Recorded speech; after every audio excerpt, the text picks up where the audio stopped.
Hey folks, I'm back for a review.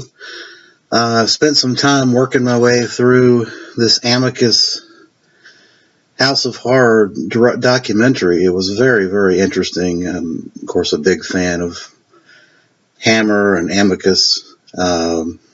Interesting dichotomy between those two studios, and that Hammer went purely gothic, while Amicus, really during the same period, the 60s, used the same kind of actors that Hammer was utilizing, but went the modern route and horror anthology route.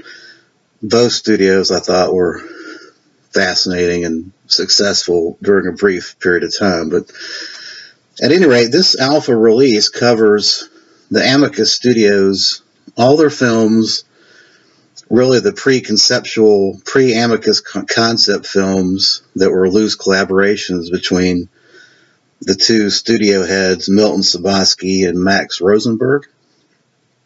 And that was really pre-1965, with their first collaboration, horror-wise, being City of the Dead with Christopher Lee.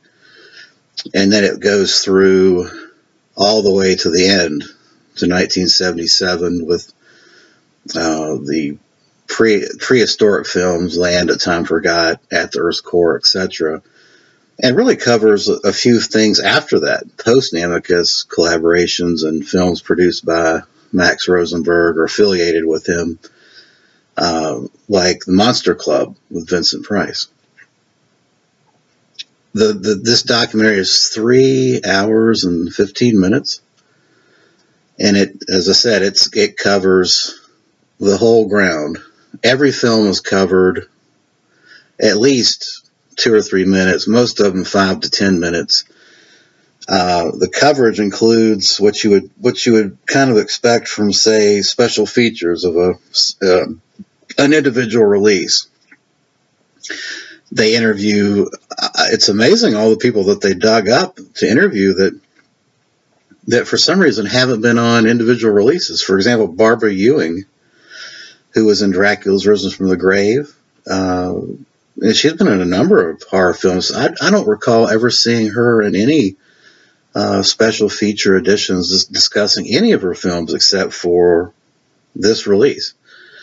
The camera operator, Freddie Francis, the director, Roy Ward Baker, the director, the art director, Milton Subotsky's daughter, Fiona. All these people are interviewed at great lengths on each individual film, discussed in detail. And it's an excellent look at these. If you like any of these films, like Dr. Terror's House of Horrors, which was the first horror film that they did in '65, it was the first horror film, first anthology, all the way through, the mid-late 70s with Doug McClure and At the Earth's Core and Land That Time Forgot, those type of things. If you like, the special features that come with these individual releases, and listening to the actors and directors and the camera operators talk about the making of these type of films, then you'll love this documentary. And I did. I enjoyed it a whole lot. Now, the downsides to this documentary are, first off, it's alpha release, which, as probably all of you know, any alpha release is usually really, really poor quality, and this is no exception. The audio and picture quality is bad. I mean, the sound quality is a monos. It's very muffled. Nothing has clearly been done to fine-tune the sound quality. The picture quality looks like a pan and scan, full screen, cropped VHS rip. I mean, the documentary was done in 2012, so I don't really understand why it looks like it was something from the 80s that was ripped off of a VHS, but the picture quality is horrible, which is a shame. Other than the technical aspects, which you can just always expect when you get an alpha release, I still highly recommend this. I mean, it's a great overview of a great studio that made some outstanding films. starting with Dr. Terror's House of Horrors, working your way through Asylum and The Beast Must Die, Scream Again, Madhouse. I mean, it's just on and on and on. The films that Tales from the Crypt. All these films get very good, lengthy coverage. The only other gripe I could have about this is I think Max Rosenberg and Milton Savosky are extremely interesting characters. And they really don't talk a lot about that side of it. The guys that set the studio up, the behind the scenes wheeling and dealing, and those two were wheelers and dealers from what I've read. This focus is straight up on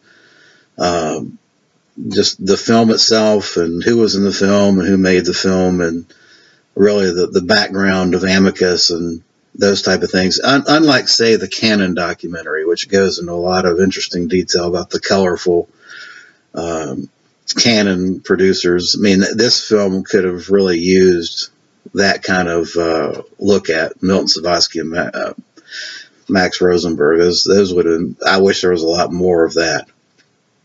The other thing that makes this a must-buy, there is an hour-long interview, which I've never seen before, anything like that, with Peter Cushing at his house in 1983, interviewed by this 20-year-old guy, and it's a very engaging interview. I've never seen anything or recall any kind of special feature that had that length of an interview with Peter Cushing and that much detail about his life and how he got in the movies and his wife and all those things. It's a great, fantastic interview, and it alone is worth the price of admission here. If that's not enough, you've got on disc 2, you have another 30-minute retrospective interview with some of the people within Amicus that knew Peter Cushing and talked about his wife. And so it's really, and then Peter Cushing himself is interviewed just before his death. So, yeah, I mean, the two Peter Cushing additional features on this is worth the price of admission alone. So definitely highly recommend it. So the technical aspects aside, the Amicus House of Horrors release is a must-buy, I think. And it's budget. I mean, with all the alpha releases, those you're not going to spend a whole lot of money. But,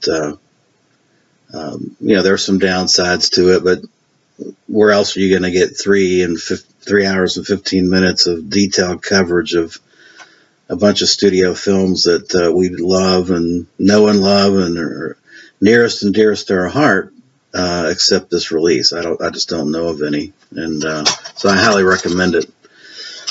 I'm going to be, as part of my collection videos, soon coming up, I'll be covering my Hammer. I've kind of got Hammer and Amicus together just because a lot of the actors cross over and they're same actors. So I'll be showing off my Amicus collection and my Hammer collection within my collection video very soon. I'm wrapping that up. So at least I'm wrapping up my watch list of horror films. I've got a lot more to do on the collection side, but I plan to do